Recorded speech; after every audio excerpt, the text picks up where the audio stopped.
Lorsqu'on évoque un véhicule électrique, on pense forcément à Tesla et forcément le constructeur californien est précurseur sur ce marché avec une gamme très étoffée avec 2 berlines et 2 SUV. Et justement sur ce secteur très prisé des SUV, Tesla n'est plus le seul. Clément, tu arrives avec son concurrent direct. Et oui Thibaut, puisque en fin d'année dernière, Kia a présenté le V6.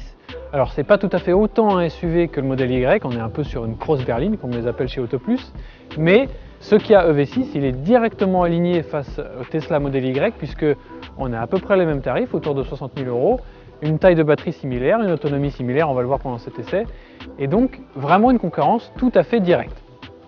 Mais avant de faire plus ample connaissance avec nos 2 véhicules du jour, on vous invite comme d'habitude à vous abonner à notre chaîne, à laisser un like et un commentaire sur la vidéo, et on remercie au passage le domaine Quincampoix pour leur accueil.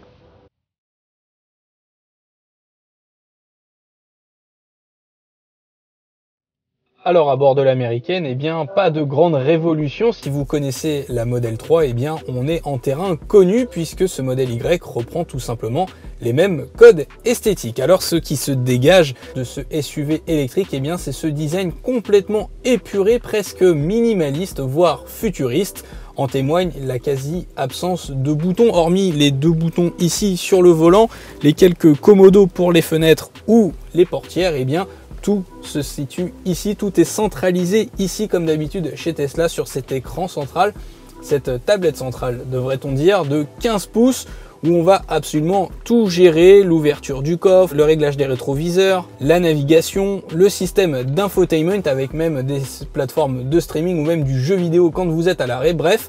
On a presque un ordinateur ou un smartphone dans sa voiture, on n'en a pas vraiment l'habitude, mais quand vous connaissez Tesla, eh bien, c'est le fer de lance du constructeur américain.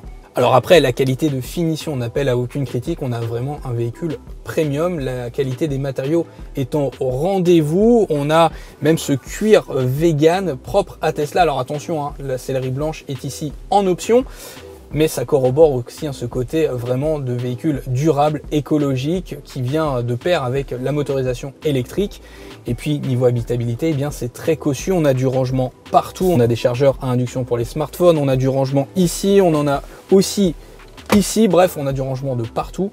Et puis niveau habitabilité aussi, on a vraiment un espace cossu, que ce soit à l'avant comme à l'arrière, avec des sièges avant qui ont été rehaussés, ce qui offre des caves pour les pieds très profonde, très généreuse.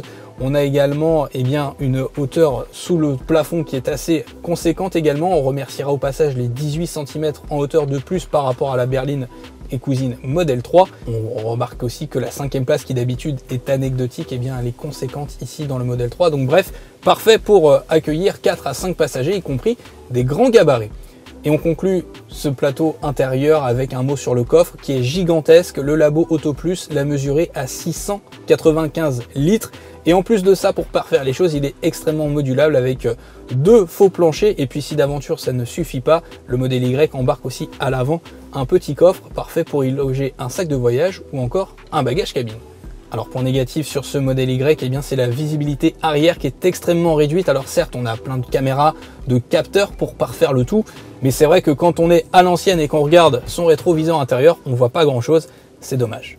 Mais toi Clément, comment c'est dans le nouveau concurrent, le Kia EV6 à l'intérieur?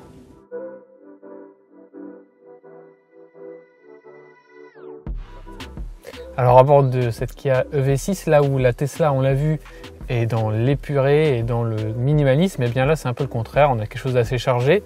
Mais finalement, ça reste bien pensé puisqu'on a énormément d'espace de rangement, que ce soit sous la console flottante ou dans un très grand espace sous la coudoir. Ici, on l'a dit, on est en finition GT Line qui est la plus haute disponible et ça se sent parce qu'on a des bons matériaux, on a une sellerie qui est assez flatteuse. Alors par contre, on n'est pas tout à fait sur un niveau de finition comparable à celui de la Tesla qui a fait des très grands progrès ces dernières années.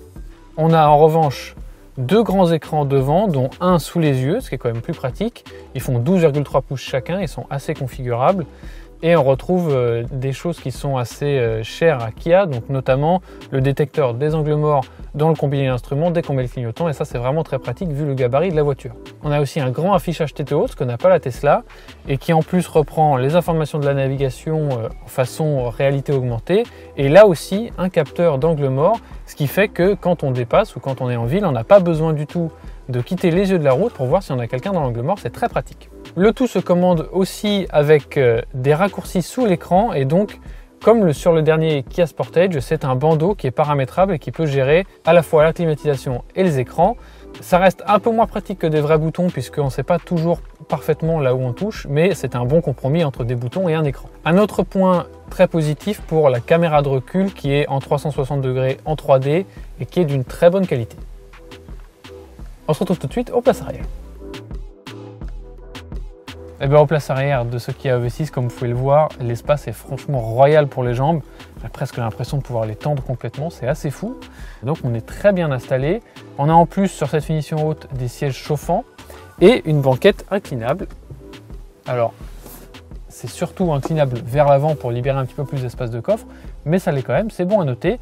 On a aussi deux petits chargeurs USB dans le dossier des sièges avant et surtout une prise secteur 220 volts sous la banquette. Alors c'est une option certes, mais enfin si vous avez envie de brancher une cafetière par exemple à l'arrière de votre Kia EV6, eh bien c'est tout à fait possible.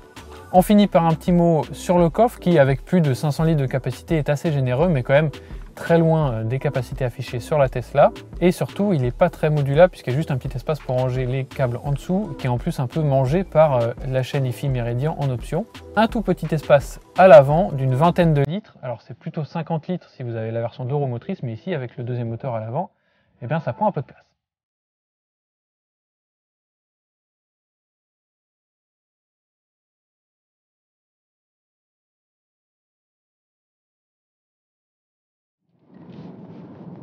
Alors si certaines Tesla appellent à la sportivité et aux performances avec la Model S en tête et puis la très attendue Model S Plaid, sans même parler d'ailleurs de la nouvelle Tesla Roadster deuxième du nom, eh bien force est de constater qu'avec ce modèle Y, on est dans un tout autre registre, on est dans une ambiance beaucoup plus de routière, de GT, ça appelle au voyage en long cours. Donc on pourrait se dire, eh bien on est sur un véhicule électrique pépère, eh bien il n'en est rien puisque même si nous n'avons pas le modèle Y le plus performant, puisqu'il existe du coup une édition performance qui se négocie 10 000 € de plus, eh bien on a quand même 440 chevaux et 493 Nm de couple avec ce modèle Y grâce à nos deux moteurs électriques.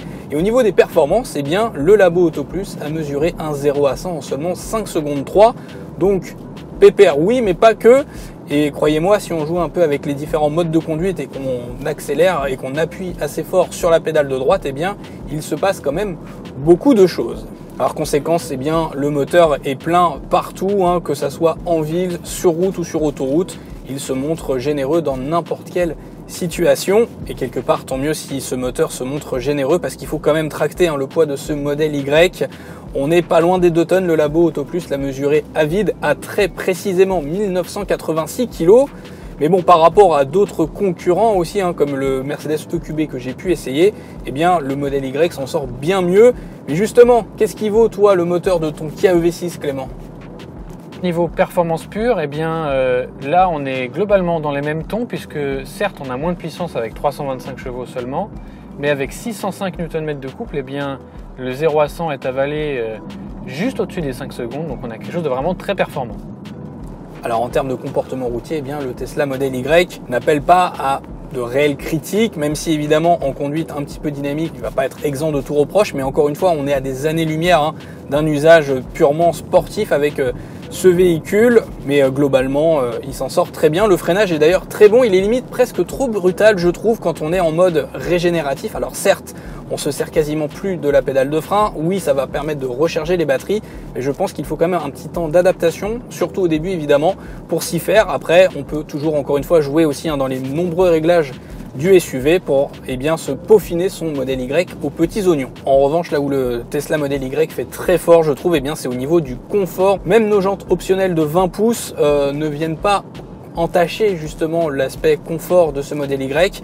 Alors en revanche, pour parfaire le tableau, on aurait aimé peut-être un petit peu moins de fermeté de la part des suspensions. On aurait aimé un peu plus de souplesse Et puis pour finir sur le comportement routier, évidemment Tesla est aussi précurseur en matière d'aide à la conduite. On pense notamment à l'autopilot de série qui vous permet d'avoir un agrément de conduite supplémentaire. On peut même en option rendre son modèle Y entièrement autonome. Alors après c'est les goûts et les couleurs, on aime ou on n'aime pas, c'est sûr que ça enlève le plaisir de conduite, mais ça donne aussi une expérience complètement novatrice, donc à vous de voir. Bref, un comportement routier qui est très sain de manière générale sur ce modèle Y. Et toi Clément, qu'est-ce que tu en penses du comportement du coréen? Eh bien, du côté de l'EV6, comme dans la Tesla, on a quelque chose d'un petit peu sec au quotidien, même si on n'a pas ici les grandes jantes de 20 pouces. Ça reste un petit peu ferme, surtout en ville, mais rien de catastrophique, on vous rassure tout de suite. En revanche, le comportement n'est pas tout à fait aussi dynamique que la Tesla. Ça reste assez sympa à conduire, d'autant qu'on l'a dit, on a beaucoup de couples, donc en conduite dynamique, ça reste assez agréable. Mais voilà, pas aussi incisif, la direction est moins directe et le poids légèrement supérieur, puisqu'ici on est autour de 2 tonnes, se fait quand même un petit peu plus sentir. En ville, on peut profiter de la régénération variable grâce aux petites palettes. Et ça, c'est très pratique pour conduire de la façon la plus efficiente et la plus confortable possible. Et en régénération maximale, on peut même avoir le one pedal en ville, donc conduire entièrement à la pédale d'accélérateur comme sur la Tesla. En revanche, petite bizarrerie, si on est en mode éco ou en mode normal, quand on active le one pedal, il y a un petit temps mort quand on lève la pédale d'accélérateur avant que la décélération maximale s'enclenche. C'est un petit coup à prendre, ça permet d'être plus progressif en ville, mais c'est pas toujours facile à appréhender quand on est habitué au modèle des autres constructeurs qui est beaucoup plus linéaire.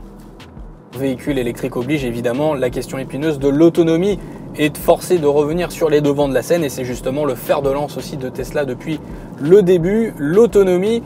Et bien avec notre batterie de 75 kWh ici dans ce modèle Y, on bénéficie tout de même d'une très belle autonomie puisque le Labo Auto Plus l'a mesuré dans des conditions réelles à 445 km. C'est un super score compte tenu de la concurrence qui n'arrive jamais à accrocher la barre des 400 km d'autonomie en réel. Et puis pour finir sur cette partie de l'autonomie, évidemment, on peut aussi compter sur le réseau de superchargers propre à la marque qui ne cesse de se développer et qui peut offrir une charge jusqu'à 250 kW, ce qui, selon Tesla, offre une charge de 10 à 80% en seulement 20 minutes. Donc on a aussi le temps de voir venir et puis de toute façon, l'intelligence de la navigation et du système embarqué vous permet de planifier votre trajet avec les superchargers sur votre chemin. Donc là-dessus, Tesla est une vraie référence en matière d'autonomie. Alors du côté de la Kia EV6, eh bien sans surprise, Tesla garde sa petite longueur d'avance technique, puisqu'ici, malgré la batterie qui est quand même plus grosse que celle de la Tesla avec 77,4 kWh pour être tout à fait précis, eh bien on a un peu moins d'autonomie puisque c'est annoncé à juste au-dessus de 500 km sans les roues optionnelles de 20 pouces. Mais dans la vraie vie, comptez plutôt autour de 400 km d'autonomie avec une consommation qui tourne autour des 19 kWh sur un parcours mixte. Alors ça, c'est pas les mesures du Labo Auto Plus, contrairement à la Tesla, mais si on a l'occasion de le refaire avec les mesures du Labo, on le fera. Mais là où cette Kia fait fort, c'est sur la dose d'équipement qu'on n'attendait pas sur une Kia et surtout qu'on n'attendait pas en plus d'une Tesla. Comme on l'a dit tout à l'heure, la gestion des angles morts, que ce soit sur l'écran ou sur l'affichage tête haute, qui d'ailleurs est absent sur la Tesla. Mais on a aussi ici, sur cette version haut de gamme, un système de charge du véhicule vers des objets extérieurs, donc avec une prise secteur, on l'a dit, dans la voiture, mais qui peut aussi se faire à l'extérieur de la voiture sur la prise de recharge. Et ça, c'est quand même assez pratique, notamment si vous voulez faire un petit peu de camping, un petit peu d'exploration. Vous pouvez brancher tous vos accessoires directement à l'extérieur de la voiture. Voilà pour ce petit tour en Kia EV6. On se retrouve tout de suite avec Thibaut pour faire le point sur ces deux autos.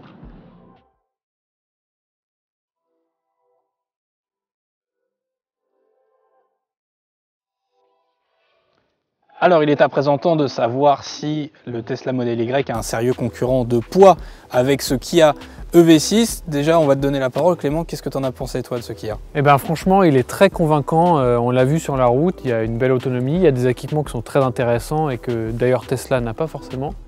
Et on l'a dit, niveau prix, niveau motorisation, on est quelque chose de très proche. Alors certes, il y a quand même quelques petites lacunes en termes de niveau de finition qui n'est pas tout à fait au niveau de Tesla et pas mal d'équipements qui sont assez intéressants mais qui sont en option. Alors c'est vrai que pour le coup Tesla a un niveau de finition qui est encore monté d'un cran. On a quasiment toute série en fait sur cette Tesla Model Y, mis à part cette peinture noire optionnelle, les jantes de 20 pouces et l'intérieur blanc, sinon on a déjà tout. Et puis c'est une référence avec une autonomie supérieure. Donc ça joue à pas grand chose, les deux se valent. Petit avantage à la Tesla, Clément, tu es d'accord ou pas? Oui, victoire pour la Tesla, de pas grand chose, mais la bonne surprise c'est que la Kia est une vraie alternative crédible et surtout avec un look qui est quand même assez différent, assez marqué, que d'ailleurs beaucoup de gens remarquent dans la rue. Et donc si vous ne voulez pas rouler en Tesla comme tout le monde, eh bien vous avez vraiment un choix avec ce Kia EV6.